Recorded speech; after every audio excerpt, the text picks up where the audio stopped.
What comes to mind when you hear the word home? Is it a house, a town, a city, perhaps a neighborhood? What if home was never meant to merely be a destination?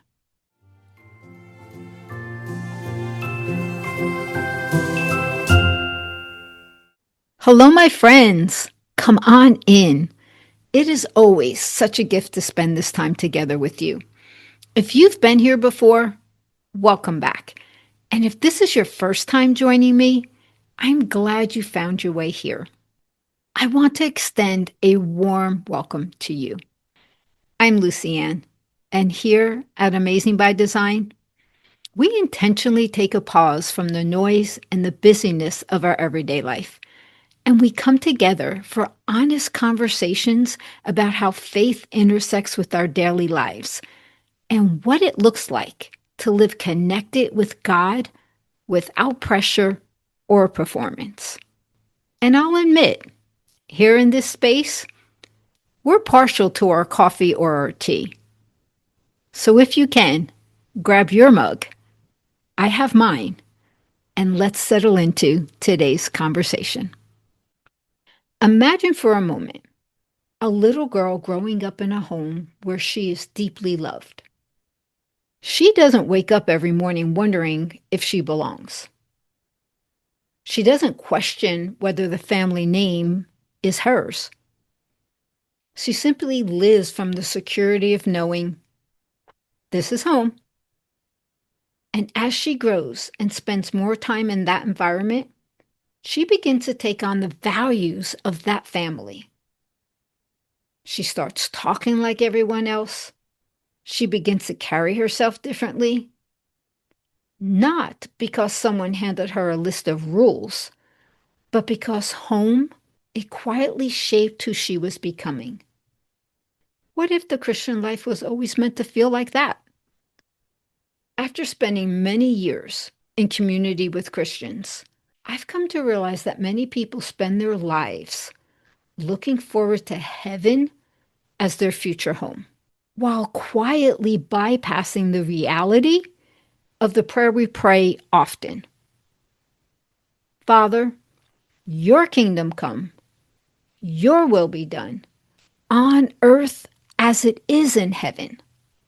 Now, when I think about that, my attention sparks, and I found myself wondering why this was. So, what do you think I did? If you guessed I asked God a question, you're right. And yes, I'm laughing at myself too. But it's true. I did ask, and this is what I asked. Father, why don't more of your children live as though heaven is accessible right now while we're still here on earth? What I know he showed me was this. Many people have never been shown what home actually means. And as I sat with that, it became so clear. Home, it's not somewhere we eventually go. It's a place we live from. And for us as Christians, it's where our everyday relationship with the Father is experienced.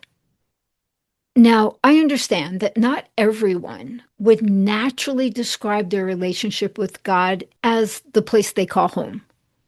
So I want to take a minute to put this into perspective. When I reference the word home, I'm not talking about a place. I'm talking about an environment, an atmosphere, much like the story of the little girl I mentioned earlier. I'm talking about living continually immersed in the awareness of the Father's presence, where we sense peace and wisdom, protection, provision, and even safety. It's an atmosphere where He is continually forming us into His likeness through His presence. And as I continued sitting with all of this, another thought kept returning. If home is available, why is it that so many dedicated believers live as though it's somewhere else? Have you ever thought about that? Why is it so easy that we become overwhelmed, anxious, feeling like we're carrying life on our own?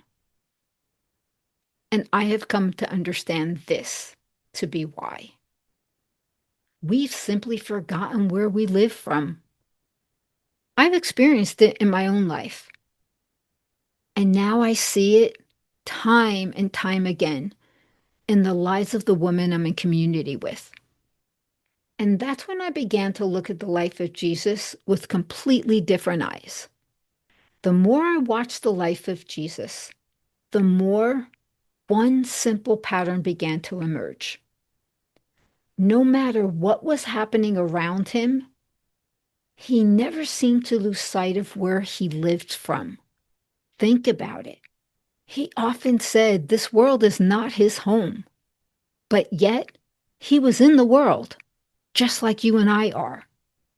His days were full of interruptions, much like ours are today. People, they constantly needed something from him. He faced criticism, opposition. He carried enormous responsibility, and he even experienced heartbreak. Yet, somehow, he never appeared to carry the weight of it all the way we do. That made me pause. What was different? Then I noticed this. Again and again, before returning to the demands of everyday life, Jesus spent time with his Father. He didn't simply visit the Father's presence occasionally. He lived from that place. And perhaps that's why he could walk back into the world's broken systems without allowing the world around him to determine how he lived. He was able to bring peace into chaos. He was able to calm the raging storms. He healed and he restored. That same way of living, well, I've come to understand it's also accessible to us today. So let's think about this. What might begin to change if we truly started living from home? Perhaps we would stop believing we have to carry the weight of everything ourselves. Or we would remember that wisdom, it doesn't begin with having all the answers. Rather, it begins by remaining close to the Father. And just maybe, instead of focusing on the size of the obstacles standing before us, we would simply become more aware of the one who is walking with us, the one who promises to lead us, to guide us, and to be with us always. I want you to hear this, because when you and I know where home is, we no longer have to walk through everyday life as though we're living apart from our Father's care. Sit with that for just a moment,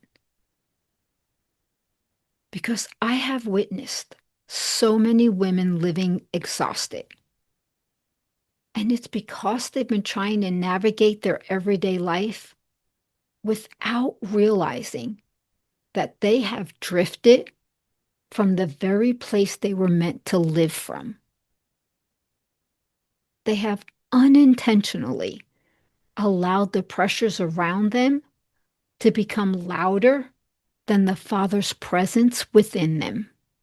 And before long, they begin making decisions and carrying responsibilities and responding to life as though everything depended on them and them alone. That's truly exhausting.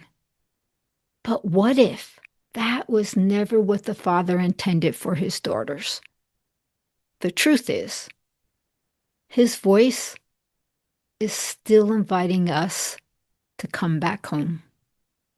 Over time, I have come to understand that Jesus never intended for us to spend our lives simply waiting to go to heaven to feel at home.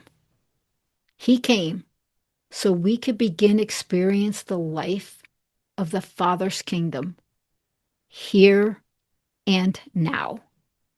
Not by escaping this world, but by learning how to live differently within it, to live from the place that we know is truly our home.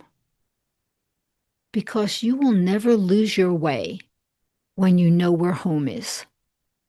Not because life won't become complicated or that suffering won't come knocking on your door, but because home, it's no longer simply a destination. Home is living in relationship with the Father, where his presence continually reorients you again and again. So this week, I'd like to leave you with a simple invitation. And here it is.